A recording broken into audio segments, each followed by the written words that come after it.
Now, I have only one slide. That means I'm not going to take much of your time. You'd be happy to know. Most of what I do, I'm going to blab about blindly. And hopefully I'm going to make some sense. So let's start with this. Mela, my job today is to make it a bit more clear what postgraduate study is all about at the end of the day. Now, there is this preconception. You see it everywhere. You see it in films. You hear it from people. You imagine it, that a postgraduate study period is something where a person locks him or herself into a room, cobwebs all around, books all around, and the person is out of touch with everything else except with what he or she is doing. Right? And what he or she is doing is in reality something that interests them only, and the rest of the world doesn't care about that. But then the person doesn't care that the rest of the world doesn't care. Right? So we get this feedback loop happening over here, and it's not a healthy loop, and it's not a true loop. So let's start, first of all, trying to understand what on earth is postgrad nowadays. I said that it was a cobweb thing, and people think of it, because in the past it really was. It used to be a simply raw research, generation of ideas that might or might not lead to some sort of commercial or social implication. Last week or the week before, I forgot when it went, I went to Microsoft in Cambridge to see what they do over there, the research labs of Microsoft.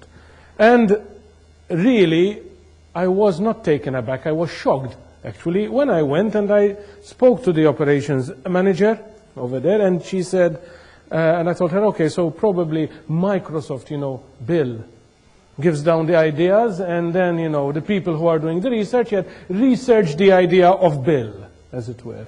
I didn't say that, obviously. I'm telling you that. The answer was a resounding no. The research that they do over there is pure and simple raw. Researchers are employed to go literally bananas. Come up with any idea that they have and research it, not simply, write papers, even publish books on it. It's purely academic, purely. It is then up to Microsoft to reap, pick and choose from what is happening and see what they can use in their own applications. They're working on the F thing at the moment, and I don't mean the F word, I mean the F# language, okay, which is supposed to be a breakthrough. And building a language, what does it need? Something that people don't ever think about. They say, developers, programmers, people with brains, whatever. No. What did it need? It needed formal, method, computer science people. See, something that, people associate with, that the guy is there working in theory, no one cares what he's doing, a lot of Greek on the board and everything. But that's what they have. In the most practical, most commercialized entity, I would say, in the world. That's what they have. That is the underlying. So research and postgrad work is not something anymore in a box. It is something which you find pluggability to. What are we trying to do in the university? In the faculty of ICT, because I don't know if this isn't true in each and every faculty, we already have moved to the 3+2 structure. That means we have got 3 years of undergraduate studies, and we have got 2 years of master's level education, the first year of which is a taught year. Taught year, that means you have to go to lectures and go to lessons, or listen to tutorials, or have one-to-one with the lecturer, whatever. And the second year then being, obviously, research. Why did we do this?